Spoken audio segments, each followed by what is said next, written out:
Star online astro TV உன்னை சுற்றி நடக்கும் சம்பவங்களை உற்றுப்பார். நீ யார் என்று உனக்கு தெரியும்.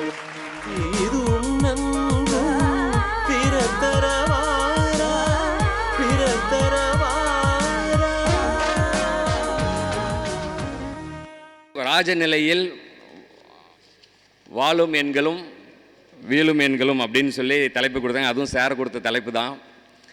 இந்த ராஜநிலை எண்கள், அதாவது ஒரு ஜோதிடராக நான் பயணிச்சிருந்தாலும் என்னை இந்த ராஜநிலை அப்படின்றதுக்கு கொண்டு போனது ஜோதிட பிரபஞ்ச குழு, ஆன்லைன் அஸ்ட்ரோ டிவி, திரு ராஜசேகர் சார் மற்றும் அனைவரும். இதில் இந்த ராஜநிலை எண்கள் மற்ற நியூமராலஜிக்கும் இந்த ராஜநிலை எண்களுக்கும் என்ன சம்பந்தம் அப்படின்னா, மற்ற நியூமராலஜிலாம் வெறும் நியூமராலஜி தான். ஆனால் இந்த ராஜநிலை மட்டும்தான் ராஜநிலையில் கொண்டு போய் வைக்கக்கூடிய எண்கணிதம். இப்போது எண்கணிதத்தில் கூப்பிட்டு பேர் வைக்கணுங்க, குழந்தைக்கு பேர் வைக்கணும். இதில் என்ன பண்ணுறோம் அப்படின்னா, குழந்தையிலேருந்து பேர் வைக்கிறது, கைபேசி எண் அமைக்கிறது, வண்டி வாகன எண் வைக்கிறது, ஏடிஎம் பின் நம்பர், இந்த மாதிரி எண் கணிதம் மூலியமாக எண்கள் மூலியமாக எங்கெங்கெல்லாம் மாற்றங்கள் ஏற்படுத்தலாமோ அந்த நிகழ்வுகளை ஆராய்ஞ்சு அந்த எண்களை மாற்றணும். அதுதான் ராஜநிலை எண்களுடைய முக்கியமான விஷயம். இதில் குழந்தைக்கு பேர் வைக்கணுங்க. ரொம்ப இம்பார்ட்டண்ட்டான விஷயம் அப்படின்னா குழந்தைங்களுக்கு பேர் வைக்கிறது. அது முதல்ல ஆரம்பமே நல்ல எழுத்தில் போட்டு ஆரம்பிக்கிற மாதிரி பேர் வைக்கிறதுங்கிறது. ஆனால் இப்போ எனக்கு 5ஆம் இடத்துல சந்திரன் ராகு இருக்கிற காரணத்தால் என்னவோ தெரியல, எனக்கு இந்த குழந்தைங்களுக்கு பேர் வைக்கிறது அப்படின்னாலே பெரிய டென்ஷனை ஏற்படுத்துகிற வேலையாகவே கண்டினியூவாக இருக்குது. நானும் பல மீட்டிங்களில் சொல்லியிருக்கேன். மாதம் ஒரு நிகழ்வு நடக்குது, அதை இந்த தடவை சொல்கிறேன். ஒரு மேடம் கூப்பிட்டுருந்தாங்க. கூப்பிட்டு என் பேத்திக்கு பேர் வைக்கணுன்னாங்க. சரி மேடம் வச்சுக்கலாம் அப்படின்னு சொன்னேன். நீங்கள் எந்த முறையில் பேர் வைப்பீங்கன்னு கேட்டாங்க. நியூமராலஜி பிரகாரம் தான் பேர் வைப்போம், ராஜநிலை எண்களில் பேர் வைப்போம் அப்படின்னு சொன்னேன். இல்லை குமாரசாமியத்தை பயன்படுத்தி பேர் வைப்பீங்களா அப்படின்னாங்க. இது என்ன புதுசாக இருக்குது, புது வம்பு அறுத்தது அப்படின்னு சொல்லிட்டு, இது என்ன குமாரசாமியம், இல்லை தமிழ் எண்கணிதத்தை பயன்படுத்தி பேர் வைப்பீங்களான்னு. அதாவது நியூமராலஜி என்பது ஆங்கிலத்தில் வரக்கூடிய எழுத்துக்களுக்கு போடுற எழுத்து கணிதம் தான். அது அந்த கைரோ நியூமராலஜி. இதுக்கு முன்னாடி இதே மாதிரி ஒரு அனுபவம் நடைபெற்றிருக்கு. ஒருத்தங்க கூப்பிட்டு நீங்கள் என்ன மெத்தடில் பார்ப்பீங்க, சால்டியன் மெத்தடில் பார்ப்பீங்களா, அந்த மெத்தடில் பார்ப்பீங்களா, இந்த மெத்தடில் பார்ப்பீங்களான்னு கேட்டாங்க. இது பொதுவாக டாக்டர்கிட்ட என்ன ஆப்ரேஷன் பண்ணுவீங்க, உள்ளே என்ன இன்ஜெக்ஷன் போடுவீங்க, எத்தனை ஸ்டிச்சு போடுவீங்கிற கதை தான் இங்கேயும் வருது. இதில் இந்த மாதம் வந்த அனுபவம் புதுசு. தமிழ் எண்கணிதத்தை பயன்படுத்துவீங்களா அப்படின்னு.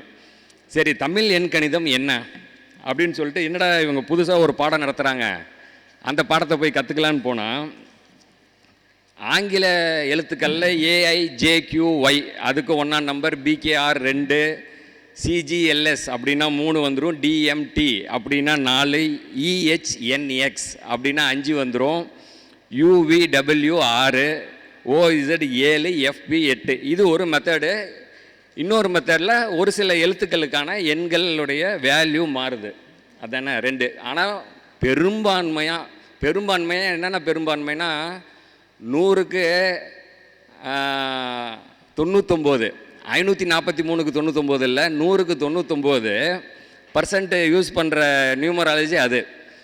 இவங்க சொல்கிறது பார்த்திங்கன்னா தமிழ் எண் கணித முறை அப்படின்னு சொல்லும்போது அதில் பாருங்கள், ஆ ஆ இ இ உ உ இதுக்கெல்லாம் எண் 3, AAOO அப்படிங்கிற எழுத்துக்களுக்கு எண் 7, ஐ அப்படிங்கிற எழுத்துக்கு எண் 5, இக் இர் இங் இ அக் அப்படிங்கிறதுக்கு எண் 1, இச் இஞ்ச் இ இஸ் இஸ் இஜ் இதுக்கெல்லாம் எண் 7, இட்டு இன்னு இல்லு இதுக்கு எண் 4, இத்து இல்லு இந்து எண் 8, இப்பு இவ்வு இம்மு எஃப் அப்படிங்கிறதுக்கு எண் 6, இர் இல் இன் எண் 2. பார்த்துக்கோங்க எப்படிலாம் இருக்குன்னு. ஆனால் உண்மையாலுமே ஐ ஓப்பனர்னு சொல்லுவாங்க. அந்த அம்மா உண்மையாலுமே எனக்கு இன்னொரு ஐயை ஓப்பன் பண்ணி கொடுத்துருக்காங்க. இந்த தமிழ் எண் கணித முறை என்னடான்னு உள்ளே போய் தேடினா தான் இந்த விஷயம் உள்ளே இருக்குது. அதுக்கு ஒரு உதாரணம் கொடுக்குறாங்க. முத்துமங்கலம் அப்படின்னு ஒரு பேர் இருக்குது. அந்த முத்துமங்கலம் அப்படிங்கிற பேரை இங்கிலீஷில் போட்டோம்னா MUTH MANGALAM முத்துமங்கலம் அப்படின்னு போட்டோம்னா டோட்டல் 41 வந்துடுது.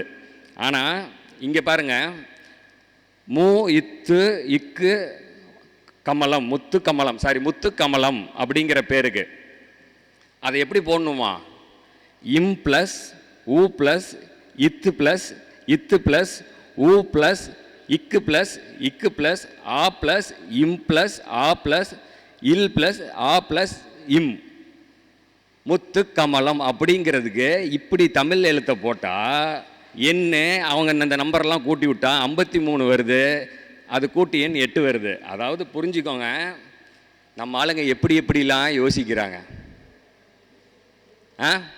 சாதாரண நியூமராலஜி, சாதாரண எண்கணிதம், சாதாரணமாக ரோடு போயிட்டு இருக்கிறத இப்படிலாம் ரூம் போட்டு யோசிக்கிறேங்கிற பேரில் இப்படி போட்டு, அதுக்கப்புறம் உலகமே காலையில் எந்திரிக்கிறது சூரியன், காலையில் முதல்ல வரவர் சூரியன், வெளியில் வராரு, அவருக்கு முன்னாடி சுக்கிரன் லைட்டாக வராரு, இருந்தாலும் வெளியில் தெரிகிறவர்னு பார்த்தோம்னா சூரியன் எண் 1, உலகம் முழுக்க ஏற்றுக்கிட்டு எண் 1ன்னு கொடுத்துருக்கான். இங்கே என்ன சொல்லுது? எண் 1 ஆட்சிக்கோள் புதன், எண் 2 ஆட்சிக்கோள் சந்திரன், ஆங்கிலத்திலையும் சந்திரன் தான், இங்கேயும் சந்திரன் தான். எண் 3 ஆட்சிக்கோள் குரு, எண் 4 ஆட்சிக்கோள் கேது, நம்ம ஆங்கிலத்தில் ராகு, எண் 5 ஆட்சிக்கோள் ராகு, எண் 6 ஆட்சிக்கோள் சுக்கிரன், இங்கேயும் சுக்கிரன் தான் இருக்கார், 7 சூரியன், 8 சனி, 9 செவ்வாய். எப்படியோ பார்த்துக்கோங்க, அது தமிழ்நாட்டில் உட்கார்ந்துருந்து தமிழில் யோசித்த ஜோதிட ரிஷிகளும் சரி, வெளிநாட்டில் உட்காந்துருந்த கைரோவோ மற்றவங்க எல்லாம் இந்த பித்தாகிரஸ் அவங்களும் சரி, எல்லாரும் 2 சந்திரன் ஒத்துக்கிட்டாங்க, 6 சுக்கிரன்னு ஒத்துக்கிட்டாங்க, 8 சனின்னு ஒத்துக்கிட்டாங்க, மற்றது எல்லாத்தையும் மாற்றிருக்காங்க. அப்படிங்கிறது இப்படி, அதாவது தமிழ் எண் கணித முறை. சூரியன் 1 தானா, அதனால் சூரியன் 1 ஆக்கிறோம். புதனை தூக்கி எங்கே போடுறதுன்னு தெரில, புதன் வந்து 7க்கு போயிடுறாரு, செவ்வாய்க்கு செவ்வாய் 9, செவ்வாயும் 9. அப்போது ஒரு 3-4 பேர் தப்பிச்சுக்கிறோம் அதில். அதாவது என்ன, நாங்கள் இதை எதுக்கு சொல்ல வரேன்னா, குழந்தைக்கு பேர் வைக்கணும், குழந்தைக்கு பேரை வச்சிடணும்னு வைங்க சார்ன்னு வராமல், தமிழில் பேர் வைக்கணும்னு கேட்பாங்க. தமிழ் பேருன்னு ஒரு 1000-2000 பேரை தேடி எடுத்து வச்சுருக்கோம், அதை கூட அனுப்பி விட்டுறலாம். தமிழ் பேரெல்லாம் வைக்கணும். அதை இது இப்போ வந்து தமிழ் எண் கணிதம்னு அடுத்தது. இந்த முறையில் யாராவது எப்படியாவது பேர் வைக்க முடியுமா? ஆமாம், அதாவது என்னென்னா, நட்சத்திர எழுத்து அடுத்தது ரொம்ப முக்கியமான ஒரு விஷயம். நட்சத்திர எழுத்தில் தான் பேர் வைக்கணும் அப்படிங்கிறது. இதை வந்து பார்த்திங்கன்னா நியூமராலஜிஸ்டாகவும் சரி நிறையா பேர் பேசும்போது, அந்த முக்கியமாக இந்த நிகழ்வில் சொல்கிறேன், நட்சத்திர எழுத்தில் பேர் வைக்கிறத விட 2வது நட்சத்திரம் வரக்கூடிய எழுத்தில் பேர் வைக்கிறது இன்னும் சிறப்பு. ஆனால் இந்த ஜென்ம நட்சத்திரத்தை படி இதை இன்னைக்கு நான் ஓப்பனாக சொல்கிறேன், ஜென்ம நட்சத்திரத்தில் பேர் வைக்கிறது டெய்லி மன கஷ்டத்தை தான் கொடுக்கும். அதை வந்து நீங்கள் தயவுசெய்து கூப்பிட்டு நட்சத்திரத்தை படி பேர் வைக்கிறேன் அப்படின்னா அது வைக்கவே தேவையில்லை. 2வது நட்சத்திரத்தில் பேர் வைக்கிறது தான் சரியான ஒரு விஷயம். அதை சொன்னாலும் கேட்குறதா இல்லை யாரும். இந்த இத்தனை ஜோதிட குழுக்களும் சரி, இத்தனை ஜோதிட கருத்தரங்கங்களும் எதுக்கு நடத்துகிறோன்னா, நீங்கள் விழிப்புணர்வு அடையணும், நீங்கள் அடுத்த விஷயத்தை தெரிஞ்சுக்கணுங்கிறதுக்காக தான். அந்த அடிப்படையில் தயவுசெய்து இந்த நட்சத்திர எழுத்துக்கள் அப்படிங்கிறத வச்சு கூட பேர் வைங்க. ஆனால் இந்த மாதிரி தமிழ் எழுத்துக்களுக்கு போகணுங்கிற அவசியம் இல்லை. இப்போ இந்த நியூமராலஜியில் நான் சொல்லியிருந்தேன் இல்லையா, அதில் Kabbalah numerology, Chaldean numerology, Pythagorean numerology, abracadabra numerology, இப்படிலாம் நியூமராலஜி இருக்குங்க. பொதுவாக எங்களுக்கு வல்லரசு தினேஷ் ராஜா அவர்கள் ஒவ்வொரு தடவையும் திருச்செங்கோலில் சொல்லும்போது சொல்லுவார், அருண் சார் வந்து நிறையா பாயிண்ட்ஸ் எடுத்துகிட்டு வந்து பேசுவார் அப்படின்னு சொல்லி. உண்மையாலுமே இன்றைக்கி காலையில் உட்காந்து இவங்களால் எங்கடா இந்த தமிழ் நியூமராலஜின்னு தேட போய் இத்தனை தேட வேண்டியதாக ஆகுது. டெய்லி ஒன்று கற்றுக்குறோம். இந்த நியூமராலஜிங்கிறது அரித்மென்சி அப்படிங்கிறது, அரித்மெட்னா அரித்மேட்டிக் ஒரு கணக்கு தான் சார். வணக்கம். இதை வந்து நீங்கள் தயவுசெய்து எல்லோரும் ஒரு ஜோதிடர்கிட்ட பேர் வைக்க விடணுமே தவிர, ஜோதிடரை என்ன பண்ணணும் அப்படிங்கிறத தான் நீங்கள் தொடர்ந்து மறுபடியும் பண்ணிக்கிட்டு இருக்கீங்க. அதை தயவுசெய்து பண்ணாதீங்க. சார் சொன்ன மாதிரி வாழும் எண்களை பற்றி, ராஜநிலையில் வாழும் எண்களை சொல்லுங்கள் அப்படின்னு சொன்னாங்க. இதில் வாழும் எண்கள், வாழ வைக்கக்கூடிய எண்கள் அப்படின்னா நிச்சயம் அந்த 99 எண்களில் மிக சிறப்பான எண் அப்படின்னா அது அந்த 32 தான் என்னோடய கண்ணில் எப்பயும் இருக்கக்கூடியது. நான் எப்பயும் சொல்லக்கூடியது 32. அடுத்தது 33. அதே மாதிரி சார் வந்து 8ஆம் தேதி பிறந்தவங்க. 8ஆம் தேதி ஒரு நிகழ்வு திருச்சி இதில் ராசிபுரத்தில் நடந்தபோது தான் அங்கே நாங்கள் சந்தித்தோம் எல்லாமே. அப்போவே சொல்லியிருந்தேன் 8ஆம் நம்பர் வந்து ரொம்ப நிறைய முயற்சிகள் செய்ய வேண்டியது இருக்கும் அப்படின்னு சொல்லி. அந்த 8ஆம் எண் அப்படிங்கிறது பல முயற்சிகளுக்கு அப்புறம் வெற்றி தரக்கூடியது. சாரோட கான்ஃபிடென்ட்டு, சார் நிகழ்ச்சியை நடத்தணும், கண்டினியூவாக இந்த நவசக்தி ஜோதிட குழுவோட நிகழ்வுகள் மக்கள் இடத்துல கொண்டு போய் சேரணும் அப்படிங்கிறதுக்காக ஆன்லைன் அஸ்ட்ரோ டிவி திரு முத்துப்பாண்டி அவர்கள்ட்ட திரும்ப திரும்ப வலியுறுத்தி கேட்டுக்கிட்டு இன்றைக்கி இந்த நிகழ்வை இங்கே கூட்டிகிட்டு வந்தாங்க. அவரோட தொடர் முயற்சி தான் காரணம். இந்த மாதிரி நீங்கள் தொடர்ந்து முயற்சி பண்ணணுன்னா 8ஆம் நம்பரை பயன்படுத்தணும். இதில் குறிப்பாக 8, 16, அந்த 8 + 8 தான் 16. அந்த 16ஓட அப்படியே டபுள் பண்ணிங்கன்னா 32.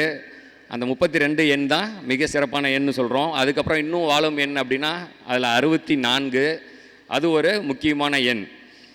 இப்போது 99 எண்கள்லையுமே எல்லாத்தையும் நான் சொன்னேன்னா நீங்கள் எல்லாத்தையும் அந்த பக்கம் உட்காந்து எழுதி வச்சுக்கிட்டு திரும்ப என்கிட்ட திரும்ப போடுவீங்கிறதுனால நான் அதை சொல்லலை. ஆனால் உங்களுக்கு ஒரு வழியில் சொல்லிடுறேன். 1, 2லேருந்து 9ஆம் நம்பர் வரைக்கும் வச்சுக்குவோம். 1, 2, 3, 4, 5, 6, 7, 8, 9. இப்போ 9னா 9 உங்கள் கணக்கு பிரகாரம். எங்கள் கணக்கு பிரகாரம் 9 வேறு, 18 வேறு, 27 வேறு, 36 வேறு, 45 வேறு. ஆனால் அந்த பக்கம் இருக்க எல்லாரோட கணக்கு பிரகாரம் 9ம் 1 தான், 18ம் 9 தான், 36ம் 9 தான், 45ம் 9 தான். அதனால் உங்கள் கணக்குக்கு நான் வந்துடுறேன். 1ல் இருந்து 9 வரைக்கும் இருக்கிறதுல சிறப்பான எண் அப்படின்னா 1ஆம் நம்பர் என்றைக்கும் 1ஆம் நம்பர் தான். கரெக்டாக? 1ஆம் நம்பர் என்றைக்கும் 1ஆம் நம்பராக தான் இருக்க விரும்புமே தவிர சிங்கம் சிங்கிளாக வரும், சிங்கமாக தான் இருக்குங்கிற மாதிரி 1 தான். எவனுக்கும் அடி பண்ணியாது போடான்னு சொல்லிட்டு இருக்கக்கூடிய எண் 1ஆம் நம்பர். அதனால் 1ஆம் எண்ணுக்கு முதல் விருந்து. ஏன்னா எப்பயுமே நான் கேட்பேன், நல்லா ஓடுற பையன், முதல் மார்க் வாங்குற பையனுக்கு தான் கப்பு கொடுக்குறோம். அது 1ஆவது ஓடுறவனுக்கு தானே. என்றைக்காவது போய் அதிகமாக குவான்டிட்டி இருக்குது, அதிகம் 10ஆவது வரவனை கூப்பிட்டு அவார்டு கொடுக்குறதே கிடையாது எந்த கப்பும். அதனால் 1ஆம் நம்பர் என்றைக்கும் 1ஆம் நம்பர். 2ஆம் நம்பர் 2வது சிறந்த எண். அடுத்தது 3, 6, 9. இந்த 3, 6, 9 உலகத்தை எரிக்கக்கூடிய திரு டெஸ்லா. அதாவதுங்க நார்மலாக நம்மலாம் ஒரு சாதாரண ஜோசியர் ஏதோ ஒரு குடும்ப ஜோதிடத்தில் ஆரம்பித்து வாசன் திருக்கணித பஞ்சாங்கத்தை பார்க்க ஆரம்பித்து என் பிள்ளைக்கு கல்யாணம் ஆகலன்னு ஜோசிக்காரங்கிட்ட போய் அவன் ஏதோ ஒன்று சொன்னான்னு அப்படியே போய் பெரிய பெரிய ஜோசியரான கதைங்க தான் 90%. இந்த மாதிரி ஜோதிடர்களுக்கு மத்தியில் ஒரு நியூமராலஜிஸ்ட், ஒரு சயின்டிஸ்ட் ஒரு நம்பரை சொன்னாருன்னா அது டெஸ்லா.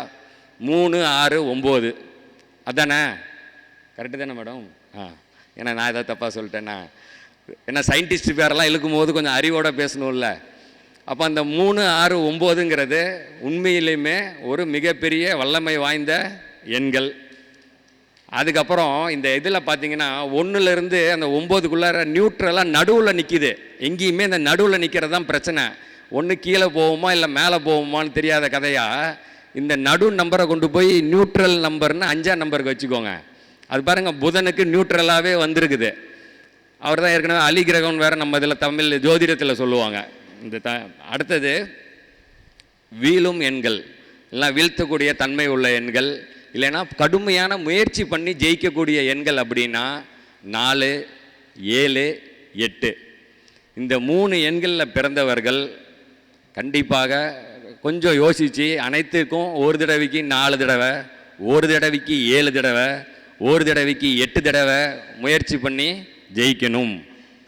அப்போ இந்த உங்கள் கதைக்கு வரும்போது 4ஆம் நம்பரில் இருக்கிறதுலையே ரொம்ப ரொம்ப ரொம்ப டஃபஸ்டான நம்பர் கொடுக்கறது 13ஆம் நம்பர்.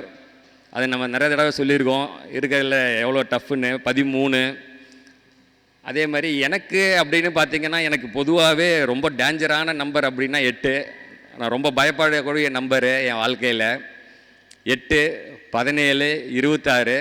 ஆனால் அந்த பயத்தை ராஜசேகர் ஐயா அவர்களோட இதுக்கு போனதுக்கப்புறம் தான் கொஞ்சம் அந்த 8 கொஞ்சம் விட்டுருப்பா, 26 கொஞ்சம் மன்னிச்சிருப்பா, ஆனால் அந்த 17 மட்டும் ஜாக்கிரதையாக இருப்பான்னு சொல்லக்கூடிய லெவலில் அந்த 17 மட்டும் ரொம்ப இன்னும் ரொம்ப ரொம்ப ரொம்ப பிரச்சனைகளை கொடுக்கக்கூடியது. 35, 44, 53 இந்த மாதிரி அதை 8ல் என்னென்னலாம் வருதோ அதை எல்லாத்தையும் சேர்த்திக்கோங்க. பொதுவாக நம்ம சொல்லக்கூடியது ராஜநிலை எண்களை எங்கெங்கே பயன்படுத்துகிறோம். முதல்ல குழந்தைங்க மேட்டருக்கு பயன்படுத்தணும், பேர் வைக்க பயன்படுத்தணும்னு சொல்லிட்டோம். அதை நீங்கள் என்னென்ன பண்ணுறீங்கிறதையும் சொல்லிட்டேன். அடுத்தது எண்களில் சிறந்த எண்கள் அப்படிங்கிறது இந்த 1, 2, 3, 6, 9. ஏன்னா அடுத்தது இதுக்கு பார்த்திங்கன்னா கார் நம்பரில் பயன்படுத்தணும். அடுத்தது மொபைல் நம்பரில் பயன்படுத்துகிறோம்.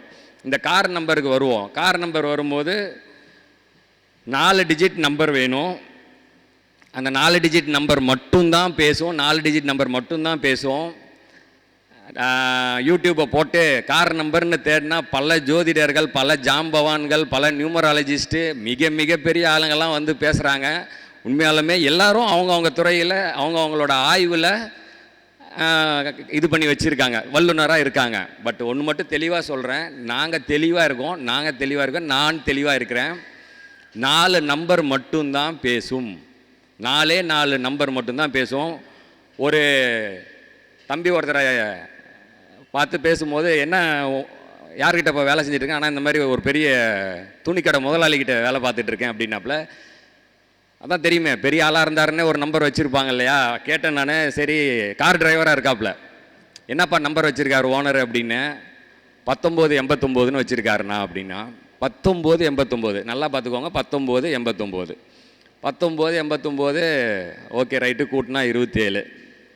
எதுக்காக அந்த நம்பர் எடுத்தார் அப்படின்னா, அவர் குழந்தை பிறந்த ஆண்டு 1989 அதை வச்சுருக்காரு. அதுக்கப்புறம் அவர் பயங்கரமாக வளர்ந்துருக்காரு. எல்லா 10 வண்டி 20 வண்டிக்கு மேலே அதே நம்பரில் வச்சுருக்காரு. ரைட்டு. அவருடைய தம்பி, அவரும் அவரோட உடன் பிஸ்னஸை பண்ணிகிட்டு இருக்கார். அவர் என்னப்பா நம்பர் 2001. என்னென்னா அவருக்கு அப்போ தான் கல்யாணம் ஆகி குழந்தை பிறந்திருக்கு. அவர் அந்த நம்பர் யூஸ் பண்ணி அவர் ஒரு 6 வண்டி வச்சுருக்காரு. இப்படி வேறு இது சிச்சுவேஷன் வேறு. ஆனால் ஒரே நம்பரை பயன்படுத்தி அந்த 4 நம்பர் தான், ஆனால் பயங்கரமாக வேலை செய்து நிறையா வண்டி வச்சுருக்காங்கண்ணா அப்படின்னு சொல்கிறாரு. ஆனால் நல்லா புரிஞ்சுக்கோங்க, ஃபுல் நம்பரை போட்டால் டோட்டல் 1 வரவே வராது. அதனால தான் திரும்ப சொல்கிறோம், பல தடவை சொல்கிறோம், 4 நம்பரை மட்டும் கூட்டினா போதும். ஒருத்தர் கூப்பிட்டு ஜாதகம் பார்த்தோம், ஃபோன் நம்பர்லாம் மாற்றி கொடுத்தேன். ஓகே ரைட்டுன்னு மாற்றிக்கிட்டாரு. கொஞ்சம் நான் சொல்லும் போதே சொல்லுவேன், ஃபோன் நம்பர் ரொம்ப ஈஸி, மாற்றிடலாம். 1000 ரூபா 2000 ரூபா விஷயம். அடுத்து வண்டியை மாற்றும் போது ஒரு 6 மாதம் டார்கெட் வச்சுக்கோங்க. அதுக்குள்ளே உங்களுக்கு வண்டி மாற்றுற சூழ்நிலை வரும்போது அதுக்கு ஒரு 2000 ரூபா செலவு பண்ணி வண்டியை 2500 ரூபா கட்டணும். நமக்கு ஒரு 2000 ரூபா கொடுத்துட்டு வண்டியை மாற்றுங்கன்னு கூப்பிட்டாரு. சார் இந்த நம்பர்லேருந்து இந்த நம்பருக்குள்ளே ஓடுதுன்னாரு. ஓகே சார் அப்படின்னு. என்ன சார் ஒரு 5000 செலவு பண்ணணும், மாற்றிருங்க அப்படின்னு. 5000மா சார்னாரு. ஆமாம் சார், 2500 ப்ளஸ் அங்கே எனக்கு ஒரு 2500 ரூபா வரும்ல அப்படின்னு சொன்னேன். சார் இல்லை சார், ஒரு நீங்கள் சார் ஃப்ரீயாகவே பண்ணி கொடுக்கணும் அப்படின்னாரு. இங்கே தான் நம்ம ஆளுங்க ஆரம்பிக்கிறாங்க மறுபடியும். டாக்டர்கிட்ட 4 தடவை போனாலும் 4 தடவை ஃபீஸு. நம்மக்கிட்ட ஃபஸ்ட்டு தடவை மட்டும்தான் ஃபீஸு, இந்த தடவை நோ ஃபீஸு. ஆமாம், வருஷ கணக்காக நோ ஃபீஸு. இல்லை சார் நான் பண்ண மாட்டேன் அப்படின்னு சொன்னேன். அது ஏன் சொன்னேன்னு நான் அப்புறமா படத்தோட கிளைமேக்ஸில் வந்து சொல்கிறேன். இல்லை சார் அது வேண்டாம், உங்கள் மனசுக்கு ஆக்சுவலாக நீங்கள் ஜோதிட என்னோடய மீட்டிங் அப்படியே பார்த்துக்கிட்டே வந்தீங்கன்னா தெரியும். திருச்செங்கோடு ஜோதிட மீட்டிங்கில் ஒரு கதை சொல்லியிருப்பேன். 32 41ன்னு ஒரு நம்பர் ஒருத்தருக்கு கொடுத்தேன் அப்படின்னு சொல்லி ஒரு கதையை சொல்லியிருப்பேன். அதே கதை திரும்ப வருது, அவரே லைனுக்கு வராரு. இந்த தடவை அவர் இன்னொரு ட்விஸ்ட்டு கொடுத்தாரு. ஓகே ரைட்டு சார் நீங்களே எடுத்துக்கோங்க. அவர் என்ன சொன்னார், சார் எனக்கு 6ஆம் நம்பர் தான் ஒர்க் அவுட் ஆகும், நான் 6 வர மாதிரி எடுத்துக்கிறேன், தயவுசெய்து எடுத்துக்கோங்க சார் பார்த்துக்கோங்க அப்படின்னு சொல்லிவிட்டு கம்முன்னு முடிச்சுக்கிட்டேன். அதனால் நீங்கள் என்ன சொல்கிறேன்னா, முன்ன சொன்ன மாதிரி தான் 1 2 3 6 9ல் என்ன நம்பர் வந்தாலும் எடுத்துக்கோங்க. அப்படி இல்லைன்னா 5ல் நியூட்ரல் போட்டு எடுத்துக்கோங்க. அதெல்லாம் இல்லை, நீங்கள் சொல்கிறத தான் கேட்குறேன், நான் நம்புகிறேன்னா எங்ககிட்ட ஃபோன் பண்ணுங்கள். இருந்தாலும் இப்போ நான் ஒரு சில நம்பர் சொல்கிறேன், நல்லா புரிஞ்சுக்கோங்க. இந்த 3 6 9 மட்டும் அடிப்படையாக வச்சு இந்த நம்பர்கள் எடுத்திருக்கேன், நல்லா நோட் பண்ணிக்கோங்க. 1 333 133 அதோட டோட்டல் 10ஆம் நம்பர் 133. இந்த இதில் பார்த்துக்கோங்க, 133னா நம்ம இதில் 2 கணக்கு 13 33ன்னு வரும். இந்த 13ஆம் நம்பர் நல்ல நம்பர் இல்லைன்னு இப்போ பேசும்போது கூட சொல்லியிருந்தோம். அந்த 13 33 டோட்டல் 10 வருது. ரெண்டாவது ஓனராக இருக்கிறவன் நல்லா இருப்பான், ஃபஸ்ட்டு ஓனருக்கு இது ஆகாது. ஏன்னா இது ஃபஸ்ட்டு 13 மாட்டிக்குது. இதை ஒன்று புரிஞ்சுக்கோங்க. அடுத்தது 23, அதாவது 233, 23 33. நாங்கள் சொல்லும்போது 23 33 சொல்லுவோம். ஃபேஷனாக இருக்கணும்னா 233. அதோட டோட்டல் 11. அப்புறம் என்னோட ரொம்ப ஃபேவரட் நம்பர் ஆல் 3 33 33. அடுத்தது 4333, 5333, 6333, 7333, 8333, 9333. இந்த 3333 வந்தபோது 12, அந்த எண் சூப்பர் எண்.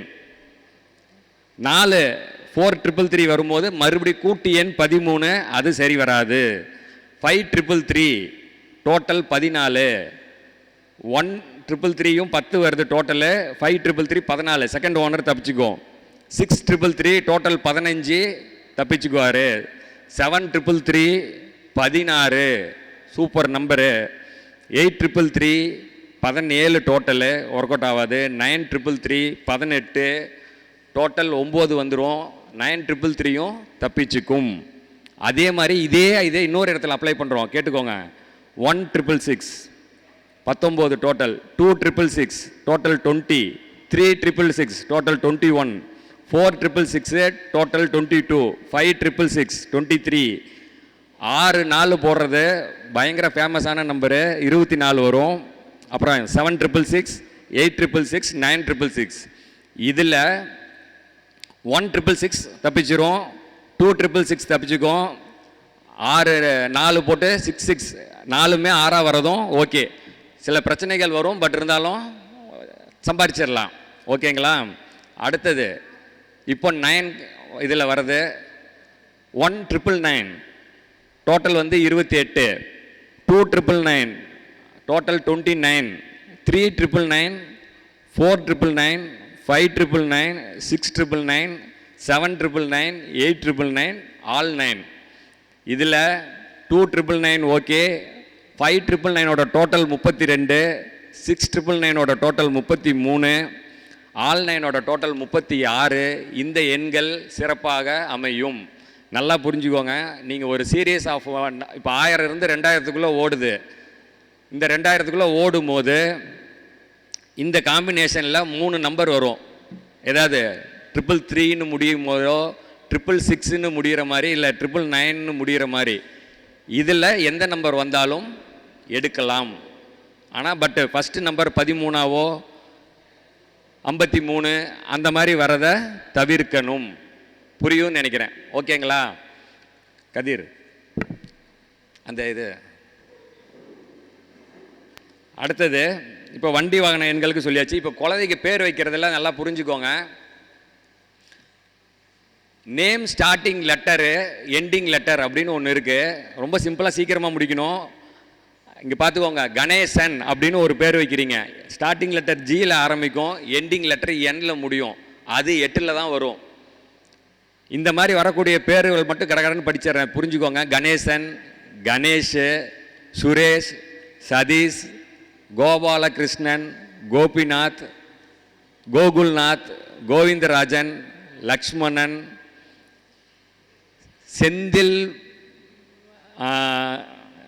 செந்தில் பாலாஜி. அது எஸ்ஸில் ஆரம்பித்து ஐயில் முடியும். அது 4ஆம் நம்பரில் வரும். 4 7 8ல் அதாவது முதல் லெட்டரையும் கடைசி லெட்டரையும் கூட்டும் போது வரக்கூடாது. அதை பார்த்துக்கோங்க. சிவசுப்பிரமணியன் அப்படின்னு வரும். இதில் இந்த பேரை வச்சிருப்பாரு சிவசுப்பிரமணியன். அவரை பார்த்துக்கோங்க. சிவாங்கிறது 3ல் ஆரம்பித்து 7ல் முடியும். 3 + 1 4. அதுவும் நல்லா இருக்காது. சுப்பிரமணியங்கிறது 3ல் ஆரம்பித்து 5 முடியும். அதை 2 கூட்டினா 8 வரும். அப்போ சிவசுப்பிரமணியங்கிற பேர் டோட்டலாகவே நல்லா இல்லாத பேராக அமையுது. அதே மாதிரி இதில் செந்தில் குமரன் அப்படின்னு ஒரு பேர் வச்சிட்றாங்க, மாட்டிக்கும். சுந்தர்ராஜன், சுந்தரேசன், சுதர்சன் அப்படிங்கிறது 8ல் தான் வருது. அதுக்கப்புறம் சாய் தர்சன், சந்தான கிருஷ்ணன். இது எப்படி இந்த பேர்லாம் கண்டினியூவாக வந்துச்சுன்னு பார்த்தீங்கன்னா, ஒருத்தர் ஆரம்பிக்கிறாரு சிவராமன், ஒரு பேரை எடுத்து எழுதுகிறோம். ஒரு நாள் ஒரு ஃபோன் வருது. அடுத்தது இன்னொரு ஃபோன் வருது, அவர் சரவணன்ற பேரில் பேசுகிறாரு. அடுத்து கொஞ்சம் நான் இதில் அதை பேரை 2 நோட் பண்ணி வைக்கிறேன். அடுத்தது செந்தில் குமரன் வருது. என்னடா இது இப்படி எல்லாம் இப்படியே வருதுன்னு சொல்லிட்டு உடனே அதை எடுத்தது தான் இந்த மேட்டர்.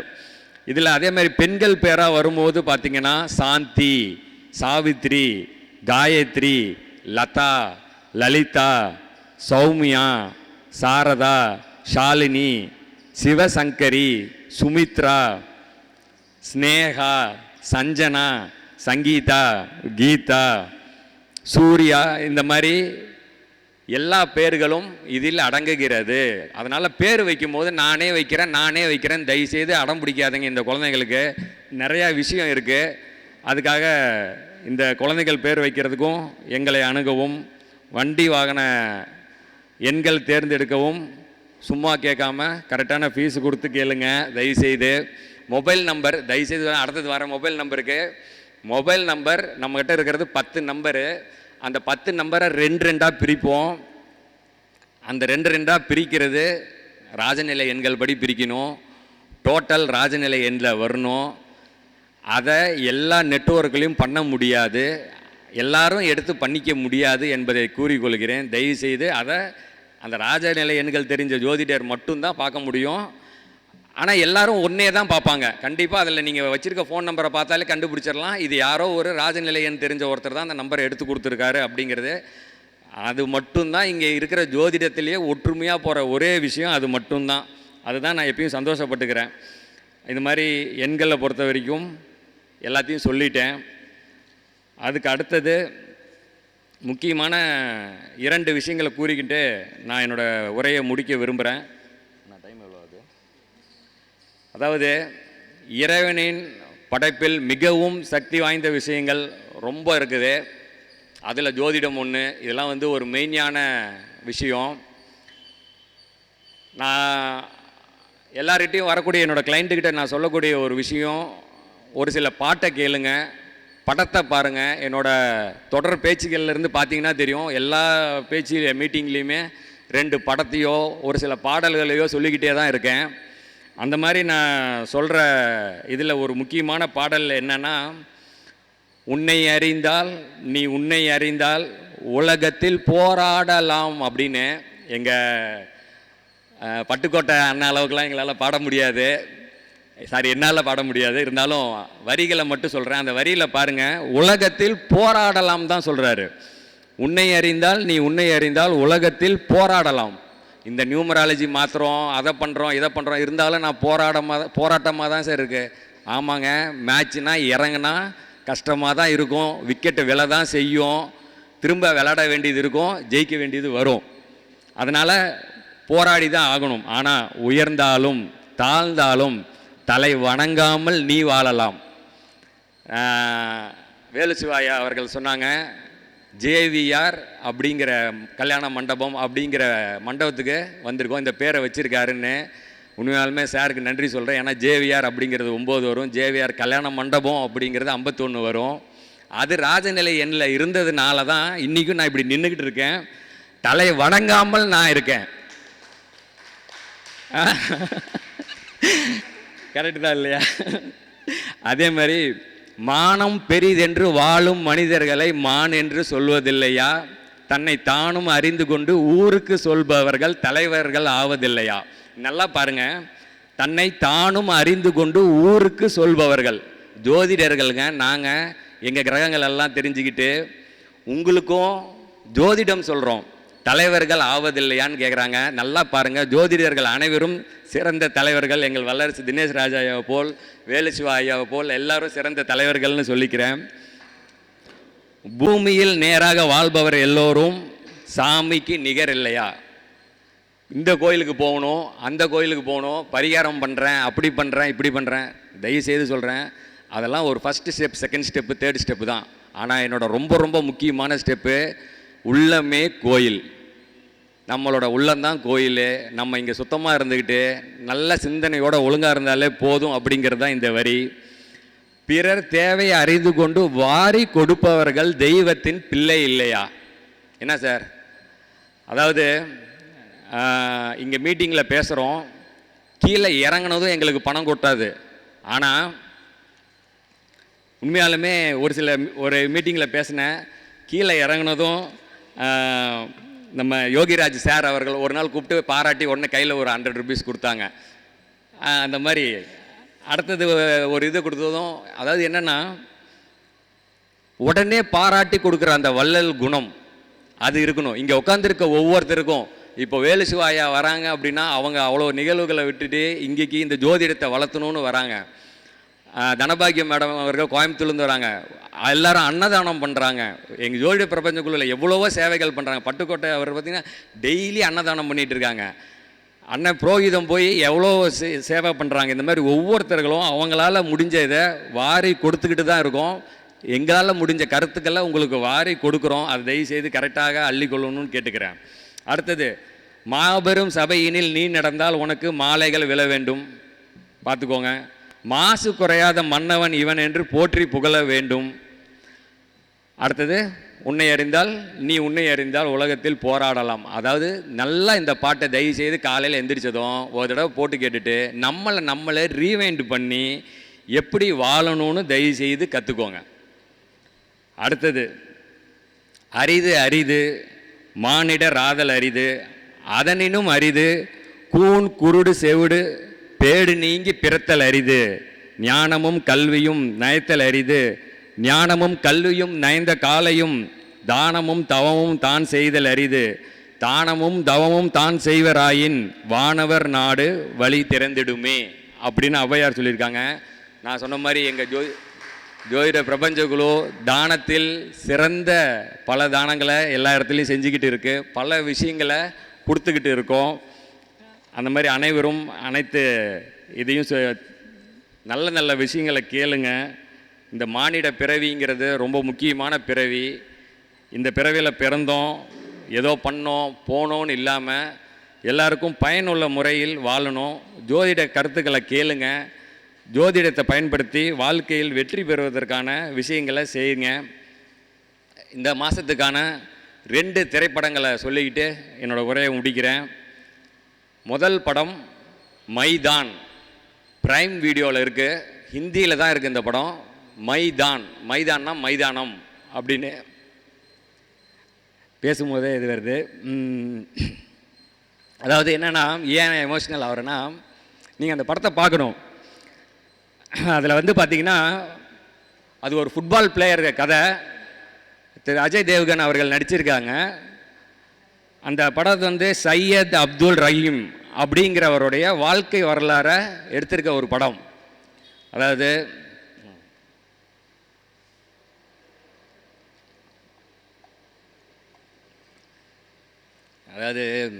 பணம் சம்பாதிக்கணும். பணம் ரொம்ப முக்கியமான ஒரு விஷயம் இல்லைங்களா? எங்கள் அண்ணன் ஒருத்தங்க வந்து இந்த இடத்துல குறுக்கீட்டுக்கு மன்னிக்கணும், இருந்தாலும் முக்கியமான விஷயம் சொல்லிடுறேன். பண வளக்கலை, பணப்பயிற்சி அப்படின்லாம் நிறையா மீட்டிங்லாம் நடத்துகிறாங்க இல்லையா? அந்த மாதிரி ஒரு மீட்டிங் போனாங்க.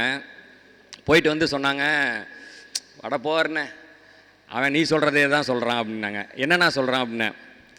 இல்லை நீ சொல்கிறதே தான் வருது, அங்கே போனதும் வரியாக தான் வந்துச்சு அப்படின்னாரு. ஏன்னா அப்படின்னேன், பணம் சம்பாதிக்கணும்னா வெக்கம், மானம், சூடு, சொரணை, ரோசம் எதுவுமே இருக்கக்கூடாது. அப்படி இருக்கிறவன் தான் பணம் சம்பாதிக்க முடியும்ட்டான் அப்படின்னாரு.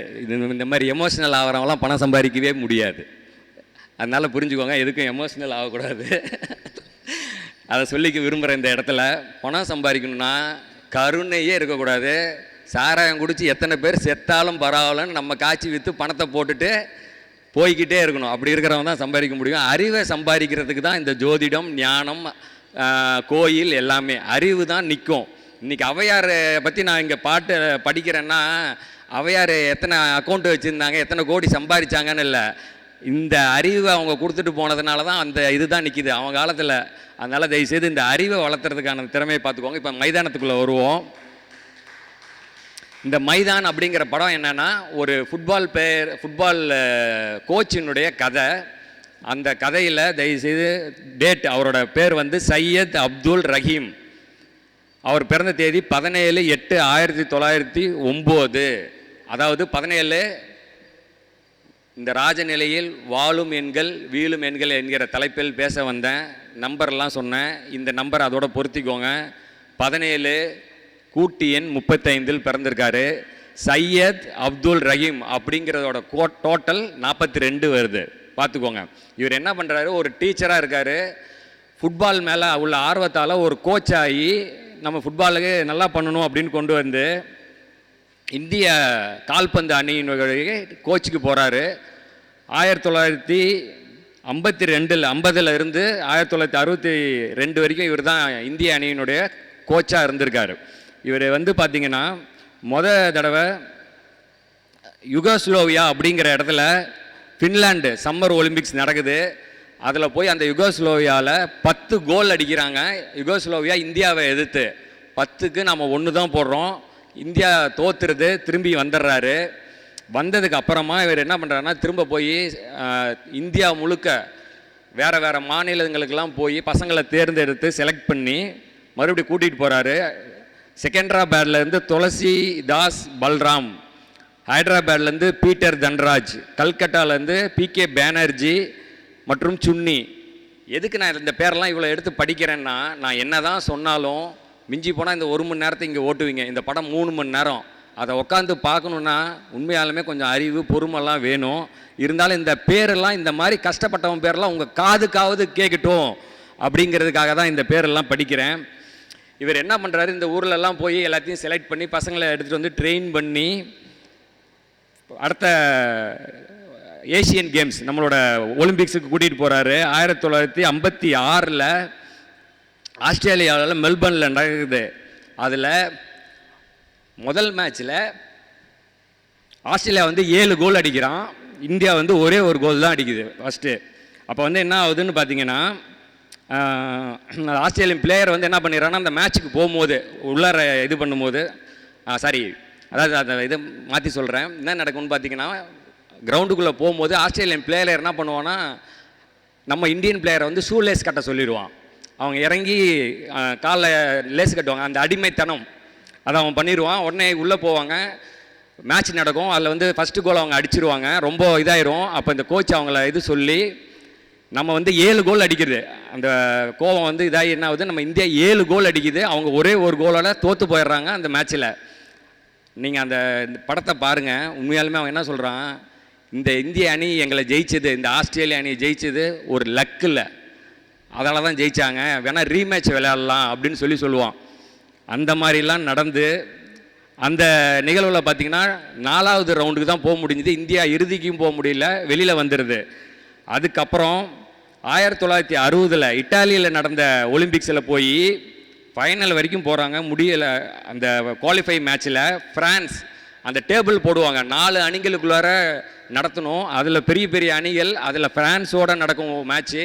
ஃப்ரான்ஸ் வந்து அப்போ வேர்ல்டில் பிக்கெஸ்ட் டீமு. அந்த டீமோட தோற்றுரும். அதாவது ஃபஸ்ட்டு இந்தியா ஒரு கோல் அடிச்சிருக்கோம், ஆனால் இது கடைசி நிமிஷத்தில் நம்மளாலே சேம் சைடு கோல் அடித்து மேட்ச் டை ஆகிடும். அதனால் குவாலிஃபை ஆக முடியாமல் வெளியில் வந்துடுவாங்க. நம்ம ஆளுங்க ஒருத்தன் காத்திருப்பான் கல்கத்தாவில், இவரை டீமை விட்டு இந்த ஸ்குவாட்லேருந்து கோச்சிலேருந்து நீக்கணும்னு, கோச்சிலேருந்து இவரை நீக்கிடுவாங்க. நீக்கினதுக்கப்புறம் அவர் வீட்டுக்கு போவார். கேன்சர் நோயால் பாதிக்கப்பட்டிருப்பார், தொடர் செயின் ஸ்மோக்கிங் பண்ணியிருப்பார், கேன்சர் நோய் வந்திருக்கும். உடனே மனம் உடஞ்சி உக்காந்துருவார். ஒரு முஸ்லீம், நல்லா பாருங்கள், அவங்களோட மனைவி சாரியா அப்படின்றவங்க, படத்தை பார்க்கும்போது அந்த கேரக்டரில் பிரியாமணி பண்ணியிருக்காங்க, ரொம்ப அருமையாக பண்ணியிருந்தாங்க. அவங்க மோட்டிவேட் பண்ணுவாங்க, இல்லை நீங்கள் போங்க, திரும்ப உங்கள் கனவை ஜெயிக்க முடியும், நீங்கள் போய் ஜெயிங்க அப்படின்னு சொல்லி அனுப்புவாங்க. திரும்ப வந்து கேட்பார், இந்த ஃபெடரேஷனில் வந்து கேட்பார், எப்பா வாய்ப்பு கொடுங்கப்பா, நான் இந்திய அணியை, இந்த ஃபுட்பால் அணியை நான் ஜெயிக்க வச்சு காட்டுறேன்ப்பான்னு. எவனும் ஒத்துக்க மாட்டான். அதுக்கப்புறம் ஒரே ஒருத்தர் மட்டும், இல்லை ஒரு தடவை வாய்ப்பு கொடுக்கலான்னு சொல்லி திரும்ப வாய்ப்பு கொடுத்து, இந்த தடவை நடக்கலைன்னா என்ன பண்ணுவேன்னு கேட்பாங்க. இதுக்கப்புறம் நான் கோச்சாகவே இருக்க மாட்டேன், நான் இது கடைசி வாய்ப்பு கொடுங்கன்னு எடுத்துகிட்டு போய் 1962 இந்தோனேஷியாவில் ஜகார்த்தாவில் நடந்த ஏஷியன் கேம்ஸில் சொல்கிறாரேன். அந்த நிகழ்வுக்கு எல்லா டீமே ரெடி பண்ணிடுறாரு, கூட்டிகிட்டு போகணும். எல்லாரையும் உட்கார வச்சு இந்த மாதிரி மேடையில் இதுதான் என்னோடய ஃபுட்பால் அணி அப்படின்னு காட்டும்போது, இந்திய கால்பந்து அணியை ஜகார்த்தாவுக்கு அனுப்பவில்லை அப்படின்னு கவர்மெண்ட் சொல்லிடும். ஏன்னா கவர்மெண்ட்டுக்கிட்ட பணம் இல்லை அப்படின்னு சொல்லிடுறாங்க. உடனே இவருக்கு ரொம்ப இதாகி நேராக ஃபினான்ஸ் மினிஸ்ட்ரியை பார்த்து இதை அனுப்பிவிடுங்கன்னு சொல்லும்போது என்ன பண்ணுவாங்கன்னா, ஏன் அப்படின்னா டீம் மெம்பர் வந்து 22 பேருக்கு மேலே போகணும், 22 பேரை அனுப்புறதுக்கு பணம் இல்லை அப்படின்னதும், இவரோட பையங்க சொந்த பையனை நல்லா கோச் கொடுத்து அந்த டீமுக்குள்ளே வச்சுருப்பார். அவரை அனுப்ப மாட்டார். அவரை வேண்டாம், நீயும் வெளியில் விட்டுரு, இந்திய அணி ஜெயிக்கட்டும், நான் ஜெயிக்க வச்சு கூட்டிகிட்டு வரேன், நீ இரு அப்படின்னு அனுப்பி விட்டுட்டு 16 பேரை கூட்டிகிட்டு போகிறாரு. அந்த 16 பேர் போய் முதல் மேட்ச் விளையாடுவாங்க சவுத் கொரியாவோட. பயங்கரமாக இருக்கும், ஏன்னா சவுத் கொரியா பயங்கரமான இது. அவங்க தான் 4 கோல் அடித்து ஜெயிக்கிறாங்க. பயங்கரமாக உலகமே திரும்பி பார்க்க வைக்கிறாரு. அப்போது இந்தியாவிலேருந்து அரசியல்வாதிகள் அவங்க போவாங்க இல்லையா, அதில் ஒருத்தர் என்ன பண்ணுறாரு, இஸ்ரேலையும் தைவானையும் அந்த ஒலிம்பிக்கு அனுமதிக்கலை, இதனால் இந்த இந்தோனேஷியன் கவர்மெண்ட்டை நான் வன்மையாக கண்டிக்கிறேன்னு ஒரு வார்த்தை சொல்லிடுறாரு. நம்மளோட தமிழ் சொந்தங்கள்லாம் கொடி பிடிக்கிற மாதிரி இந்தோனேஷியாவில் கொடி பிடிச்சிருக்காங்க, இந்தியாவுக்கு எதிராக பிடிக்கிறாங்க. உடனே பெரிய கலவரம்லாம் நடக்குது. ஆனால் அதே சமயத்தில் இந்த ஃபுட்பால் மேட்ச்சு நம்ம ஒன்றா ஜெயிச்சு ஃபைனல்ஸு அதே சவுத் கொரியாவோட வருது. ஒட்டுமொத்த கிரவுண்டில் இருந்த மக்களின் எண்ணிக்கை 1,00,000. அந்த கார் இவங்க உள்ளே போகும்போதே, இவங்க போகும்போதே பஸ் எல்லாத்தையும் அடித்து நொறுக்குறாங்க. 16 விளையாட்டு வீரர்களும் உயிருக்கு மிகப்பெரிய ஆபத்தோடு உள்ளே போகிறாங்க. எல்லாரும் against India, get out India, get out இந்தியான்னு 1,00,000 பேர் கத்திக்கிட்டு இருக்கான். ஃபைனல் மேட்ச்சில் சவுத் கொரியாவோட இந்தியா 2-1 கோல் கணக்கில் ஜெயிக்குது. கைத்தட்டிடலாமா?